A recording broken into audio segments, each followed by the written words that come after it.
মাগো তোমাকে দেওয়ার মতো আমার স্বর্ণ সিংহাসন নয় দয়াময়, তোমাকে দেওয়ার মতো রত্ন জড়িত সিংহাসন আমার নয়। এই কাঙালের ঘরে ছিদ্র বসনখানা, তুমি যা দিয়েছো তুমি নিজ গুণে কৃপা করে গ্রহণ করো দয়াময়। যখনই মা ছিদ্র বস্তাখানা নিয়ে কাঁদছে, মাগো মায়ের দুঃখটা চোখের জল ওই ছেঁড়া বস্তার মাগো, যে কোনো প্রান্ত হইতে যদি ভগবানের নাম করে দুঃখটা চোখের জল দিয়ে কোনো বস্তু যদি কেউ নিবেদন করে, মাগো কিবা ঘরের কোণে হোক কিবা বনে হোক, ভগবান আমার সে বস্তুকে গ্রহণ করে। মা আজ ভগবানের নিবেদনে, ভক্তের নিবেদনে ভগবান আমার সেই ছিদ্র বস্ত্রকে গ্রহণ করেছে। বলছে দাও মা, আমি তো অনেক সিংহাসনে বসেছি গো, আজ ওই ছেঁড়া বস্তা খানায় আমায় দাও মা। বিদুরানীর হাত থেকে ভগবান আমার ছেঁড়া বস্তাটি কেড়ে নিলেন, আর ভগবান আমার নিজে বিছিয়ে বসে গেলেন। বলছে মা গো, ও মা এই মধ্যাহ্নের সময় আমি এসেছি, আমার কিছু খেতে দেবে না, বড় ক্ষুধা পেয়েছে মা, আমায় একটু খেতে দাও না। রানী বলছে বাবা আমি দেখি ঘরে কিছু আছে কিনা। মাগো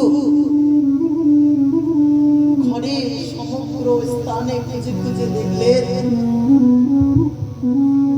শূন্য, অন্ন পর্যন্ত ঘরে নাই।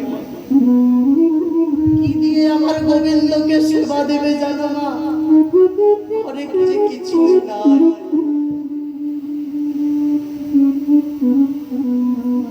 আজ ভগবানের সম্মুখে এসে বলছে কৃষ্ণ দাঁড়া বাবা দাঁড়া, আমি গ্রামটুকু ভিক্ষা করে নিয়ে আসি। বলছে মাগো ভিক্ষার সময় নেই, আমার প্রচন্ড ক্ষুধা পেয়েছে। ও মা দেখলাম আসার সময় তোমার বাগানে না কলা পেকেছিল। বলছে বেশ তুমি কলা খাবে? বলছে হ্যাঁ মা। দাঁড়াও দাঁড়াও, আজ মা বিদুরানী গিয়ে দেখছে বাগানে সত্যি তার কলার গাছে কলা, সেই কলার গাছ থেকে কলাখানা আজ নিয়ে এসে ভগবানের সম্মুখে ধরেছে। কৃষ্ণ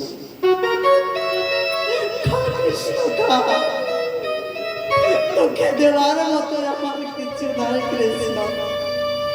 এক এক করে কলার খোসা ছাড়িয়ে দেয়,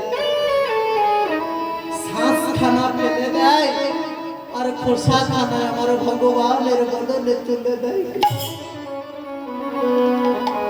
খানা কৃষ্ণ, এই কাঙালের ঘরে তোকে দেওয়ার মতো কিছু নয়। পুনরায় সে কলা ছুলে কলার শ্বাস ফেলে দেয়, আর খোসা খানা আমার ভগবানকে ধরে। দেখো গো মা কেমন ভক্ত আর কেমন ভগবান। বলছে নিবেদনটি যদি সঠিক হয়, ভগবান আমার কলা ছেড়ে কলার খোসাও খাই গো, কলার খোসাও খাই। শুধু দিতে জানতে হবে, আমরা দিতে জানি না বলে 56 ব্যঞ্জন আমাদের খাই না মা।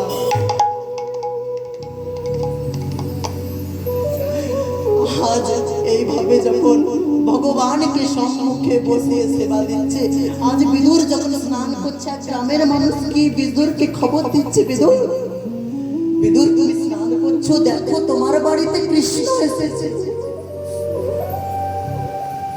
বলো কি আমার বাড়িতে কৃষ্ণ এসেছে?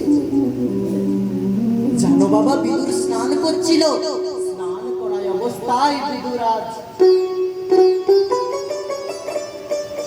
তার পরনের বসনখানা লিংড়াতে লিংড়াতে নগ্ন অবস্থায় প্রথম আজ ছুটে